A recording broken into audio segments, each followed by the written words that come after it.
আচ্ছা, জামাতে নামাজ পড়ার সময় আমিন আস্তে বলতে হবে না জোরে, কোনটি সঠিক? আর 2 মিনিট দাঁড়াও, হয়ে গেছে। সুবহানাল্লাহ। কথা হাদিস বলে দিচ্ছি, পেজ নাম্বার বলে দিচ্ছি, তা তো ওর জান হচ্ছে না আপনার। জি, ওর প্রাণ ঠান্ডা হচ্ছে না।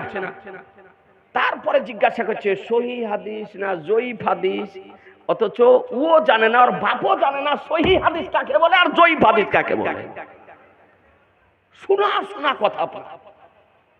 12 বছর পড়েছি আর 33-34 বছর শিক্ষকতা করছি। 12 বছর লেখাপড়া করার পর 34 বছর শিক্ষকতা করছি। এখনো হাদিস খুঁজতে গিয়ে পড়তে এমন অবস্থা হয় যে রাত্রি পার হয়ে যায়, বুঝতে পারি না হাদিস। আর ই আগাছা জীবনে কোনদিন মাদ্রাসা গেল না, ই আপনার হাদিস বুঝে নিয়েছে। এই মোবাইল টানাটানি করে, ইউটিউব দেখে, ফেসবুক দেখে ও হাদিস বুঝে নিয়েছে। নামধারী শাইখ, জাহেলে মুরাক্কাব, মূর্খের পিতা, এদের আপনার বক্তব্য শুনে তো আপনাকে হাদিসটি আপনার বেরাদার দেখিয়ে দিই যে আমিন আপনি আস্তে বলবেন না জোরে বলবেন।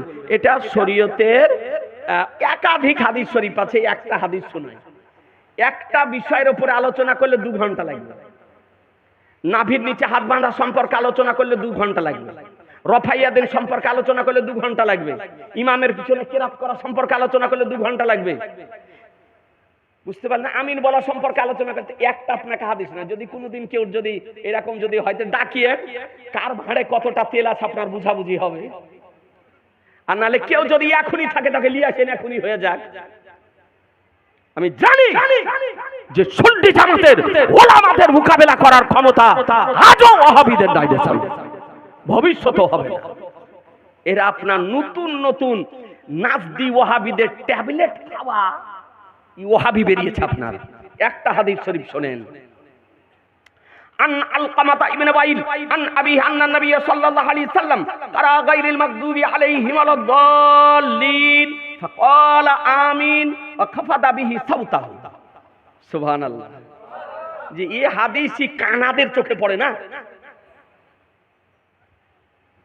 কানা দেখতে পাই না এই সমস্ত হাদিসটি কোথায় আছে?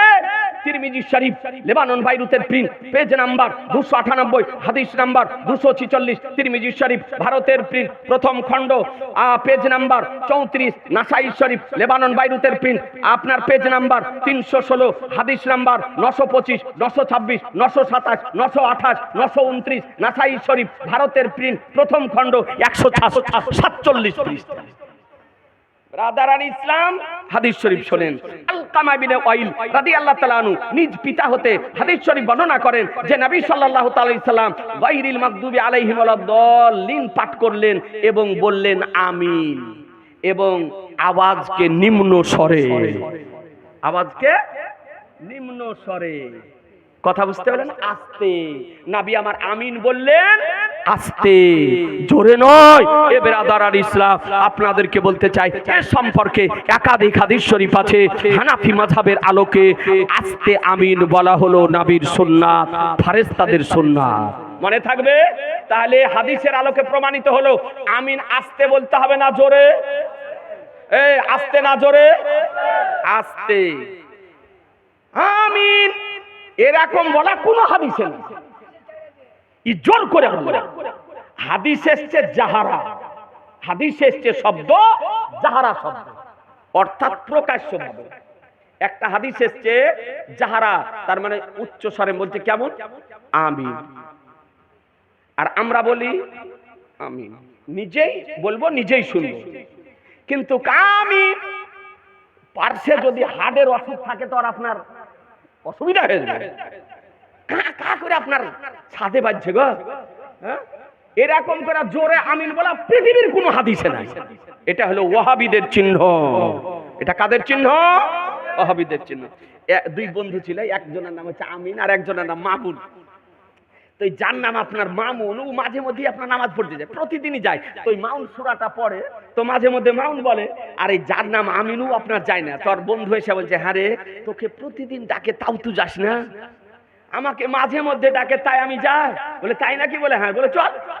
ও আপনার নামাজে গিয়েছে। আর যেমন মাগরিবের নামাজ, যেমন আপনার ওলা দলিন, তখন বলছে আমিন, তখন এই পিছন থেকে বলছে ডাকো না গো, ডেকো না, এসেছি আজ।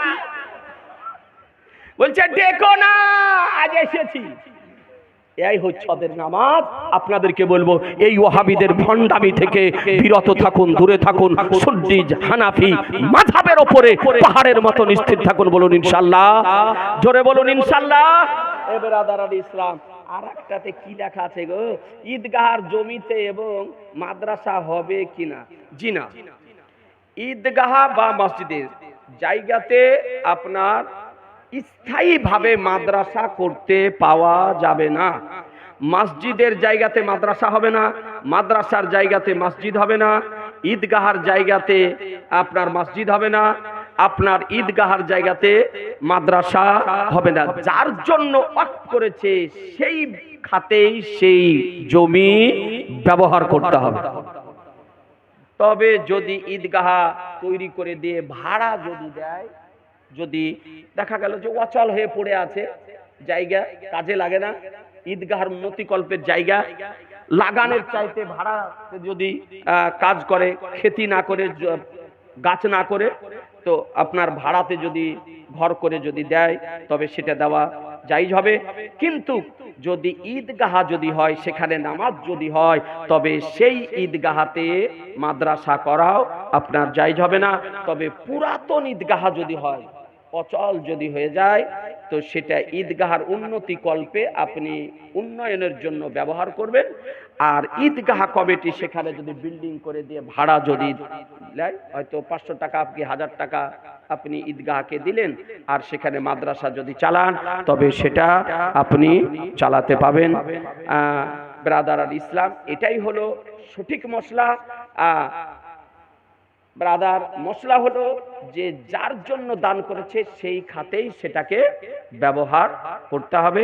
তবে ঈদগাহ যদি মাদ্রাসার কাছে বিক্রি যদি করে দেয়, কাজে লাগে না, ঈদগাহ সেখানে নামাজ হয় না, বহুদিন আগে হয়তো হতো জায়গাতে, তো যদি সেটাকে প্রয়োজন বোধে যদি আপনার ঈদগাহার প্রয়োজন যদি থাকে, তার জন্য যদি বিক্রি যদি করে দেয়, তো সেটা কিনে নিয়ে আপনি মাদ্রাসাটা সেখানে করতে পাবেন।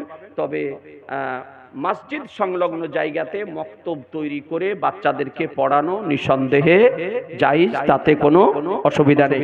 যাই হোক ব্রাদারাল ইসলাম, এখান থেকে আমার আলোচনার সমাপ্তি ঘোষণা করছি। আমরা সুন্নি জামাতের ব্যক্তি, সুন্নি জামাতের আকীদা বলির ওপরে পাহাড়ের মতো স্থির থাকবো। সুন্নি জামাতের আকীদা নবী খোদার নূরে তৈরি, সুন্নি জামাতের আকীদা নবী গায়বের সংবাদদাতা, সুন্নি জামাতের আকীদা নবী হাজির ও নাজির, সুন্নি জামাতের আকীদা নবী শাফাতকারী, সুন্নি জামাতের আকীদা নবী রাহমাতুল লিল আলামিন, সুন্নি জামাতের আকীদা নবী আপনার নবীর ওসিলা দিয়ে দোয়া করা যায়, সুন্নি জামাতের আকীদা নবীর নাম শুনে চোখে চুমা দেওয়া যায়, সুন্নি জামাতের আকীদা মিলাদ শরীফ করা যায়, কিয়াম করা যায়, উচ্চস্বরে দরুদ শরীফ পড়া যায়, ইয়া নবী সালামু আলাইকা পড়া যায়। এ ব্রাদারাল ইসলাম, 12ই রবিউল আউয়াল পালন করা যায়, নবীর আগমনের খুশিতে জুলুস মিছিল বের করা যায়। আজকে সুন্নি জামাতের আকীদা এবং কর্মসমূহ তিজা চাহারাম চাল্লিশা করা যায়, কুলখানি, কোরআনখানি, কালেমাখানি করা যায়, কবর জিয়ারত করা যায়, আল্লাহর ওলিদের মাজারে জিয়ারত করতে যাওয়া যায়, উরুস শরীফ পালন করা যায়, আপনার শবে বারাত পালন করা যায়, হালুয়া রুটি খাওয়া যায়, মুহররম পালন করা যায়, খিচুড়ি খাওয়া যায়, শবে মেরাজ পালন করা যায়, আপনার মুনাজাতের শেষে হাত উঠিয়ে দোয়া করা আপনার নবীর সুন্নাত, এবং মুনাজাতের শেষে বিহাক্কে লা ইলাহা ইল্লাল্লাহু মুহাম্মাদুর রাসূলুল্লাহ বলা যায়। এই সমস্ত আকীদা বলি এবং কর্মসমূহের মধ্যে উপরে আপনাদের আমাদেরকে পাহাড়ের মতো স্থির থাকতে হবে। বলুন ইনশাআল্লাহ, দুই হাত তুলে বলুন ইনশাআল্লাহ। এ ব্রাদারাল ইসলাম, আর দেওবন্দি, ওয়াহাবি, তাবলিগি, জামাতি, কাদিয়ানি, নাসরানি, তারপরে রাফেজি, শিয়া, খারেজি, জামাতি, যত বাতিল ফিরকা আত্মপ্রকাশ করেছে তাদের কাছ থেকে নিজেরা দূরে থাকুন, নিজেদের কাছ থেকে তাদেরকে দূরে রাখুন। তাদের হাত থেকে দেশকে বাঁচান, সমাজকে বাঁচান, এলাকাকে বাঁচান, গ্রামকে বাঁচান, মসজিদকে বাঁচান, মাদ্রাসাকে বাঁচান, নিজের পরিবারকে বাঁচান। বলুন ইনশাআল্লাহ। এ বেরাদার ইসলাম, দেখেন লাস্টে একজন ভাই 1500 টাকা দিয়েছে আর 100 টাকা দিয়েছে, আল্লাহ যেন কবুল করে নেয়। যা হোক বেরাদার, এখানে আমার আলোচনার সমাপ্তি ঘোষণা করছি। ওয়ামা আলাইনা ইল্লাল বালাগ। আস্তাগফিরুল্লাহ রব্বি মিন কুল্লি জামবি ওয়া আতুবু ইলাইহি লা ইলাহা ইল্লাল্লাহু মুহাম্মাদুর রাসূলুল্লাহ সাল্লাল্লাহু তাআলা আলাইহি ওয়াসাল্লাম। আসসালামু আলাইকুম ওয়া রাহমাতুল্লাহি ওয়া বারাকাতুহু। এবার আপনাদের সামনে আসছে তরুণ বক্তা, তেজস্বী বক্তা, আলোড়ন সৃষ্টিকারী বক্তা, নির্ভীক বক্তা, তথ্য সহকারে আলোচনা করাকারী বক্তা, বাতিলের আতঙ্ক, ওহাবিদের জন্য ভূমিকম্প, শেরে রাজা হযরতুল আল্লাম মাওলানা মুফতি জাহাঙ্গীর হোসাইন রাজভী সাহেব, তার আগমনের পূর্বে মহান স্রষ্টার নামে একবার আমরা নারায়ে তাকবীরের ধ্বনি উচ্চারণ করি। নারায়ে তাকবীর, আল্লাহু আকবার। হলো না, মনে হচ্ছে ঘুমিয়ে গেছেন। যারা একটু ঘুমিয়ে গিয়েছিলেন এবার তারা একটু চোখ খুলেন। জি, আপনারা বক্তাকে দেখবেন আর বক্তা আপনাদেরকে জান ভরে দেখবে। নারায়ে তাকবীর, নারায়ে রিসালাত, মাসলাকে আলা হযরত, তালিমাতে আলা হযরত, ইরশাদাতে আলা হযরত, তাসনিফাতে আলা হযরত, শেরে রাজা, শেরে রাজা হযরত আল্লামা মাওলানা মুফতি জাহাঙ্গীর হোসাইন রাজভী সাহেব। নারায়ে তাকবীর, নারায়ে রিসালাত। আসসালামু আলাইকুম।